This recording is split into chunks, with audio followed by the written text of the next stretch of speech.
Hi, I'm Allie with the Potomac Bead Company, and I'm going to show you how to use herringbone and peyote to make a pyramid triangle bead. For this bead, I'm using Delica beads. Delicas are the tubular shape cut beads by Miyuki, and I'm using these beads because they work really, really well to fill in all gaps and to sit nicely next to one another. I've chosen to use 4 different colors of my beads, but you can do them with any size and any color bead that you'd like. Like I said, these are just 11s. To start out, I have my needle threaded, and I'm going to use 3 beads as my center. So I'm starting out here by doing all the spine pieces of my triangle. And I'm going to do this center with my white beads. And I have 3 white beads. 3 is easy to remember because you're doing a triangle, and a triangle has 3 sides. And what I'm going to do is I'm going to tie a square knot and tie them into a loop. Right over left and then left over right. That'll get you a square knot.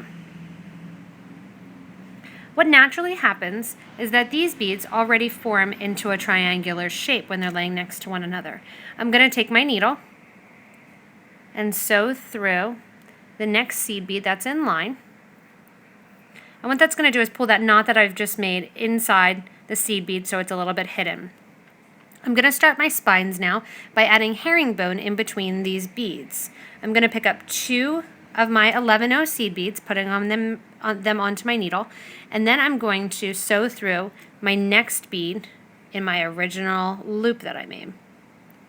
Those 2 beads are going to lay nicely then right next to one another. This is why I've chosen the Delicas, because they lay really, really nicely for herringbone. I add 2 more beads, sew through the next bead in line, and then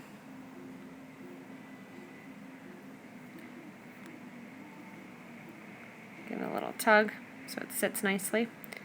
Then I'm going to add 2 more beads, and that's going to complete my first row of my herringbone.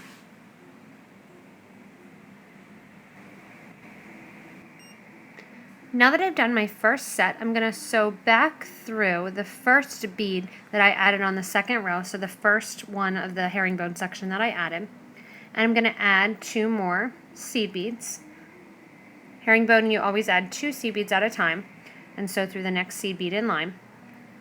What this is going to do then is, when I did my first row of herringbone, it left a little blank space here in between those triangular shapes. This is what I'm going to fill in. And this is going to be my peyote section of my triangle. And in between those herringbone rows, I'm going to continue on with my peyote. I'm on the second set here of my herringbone. Add 2 beads. Sew through the next bead. And then in that blank and empty space that I've just created, I'm going to pick up another one of my colors of seed beads. Sew through that herringbone bead. Add 2 more of my herringbone beads. This is going to be my last set of herringbone that I add for this rotation. And I still need a seed bead there, so I'm going to pick up one of my pink beads and add that pink bead in that space. I'm sewing through the original bead of that second row, and also through the top of that third row that I've created. And this is getting my triangular shape. Again, 2 more beads for my herringbone section. So I'm constantly switching now from herringbone to peyote as I go around in a circle. So I have my 2 herringbone beads on, and then here there's naturally 2 spaces. This is where you can really see the peyote start to form. I pick up 1 bead, go through my first of my peyote, and then there's still 1 more empty space. Grab another bead, and then go through the herringbone bead. If you're not sure how to do herringbone or peyote, you definitely want to make sure to learn those and to check them out on our YouTube channel. And you're just going to continue the whole way around in that same fashion with adding 2 beads for the spine sections that are going to be the herringbone, and then filling in the empty holes here on the sides of the triangle with peyote. So I've continued to sew my beads around, and I'm just showing the progress that was made. I add my 2 herringbone beads as I get to the corner pieces.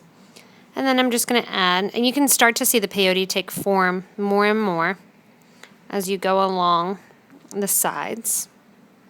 And it's nice to do this in multiple colors, so that way you can keep track of your herringbone and your peyote pieces, even if you only do 2 colors instead of 4.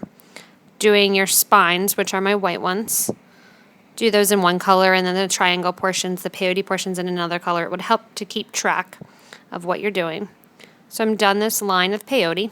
I come out the top of a herringbone section, and then again I add 2 more of my center spine section, 2 more of the white beads, and then I'm ready to add more beads along this side. So if I'm done now with my stitch and I've made my triangle or my pyramid, if I want it to sit more dome shape, what I'll do is I'll continue in the same pattern with adding 2 beads and then my peyote, 2 beads, peyote, with 15O beads. I'm not going to do that. What I'm going to do is just make my finished triangle. So I'm going to add 1 of my 15O seed beads, where the bead would normally be 2 for the herringbone. And I'm going to stitch the whole way around the project, adding 15s in the holes and all the spaces in between the peyote, and then just 1 bead at the corner of my herringbone beads. As you continue to do this, you want to pull taut, and that way it does get the bead to sit up a little bit. And you can continue the whole way along. When you get to the corner again, just add 1 bead and then continue on. And what that will get you is just that little edge on the side that's a little bit more finished, that it has 1 bead to it.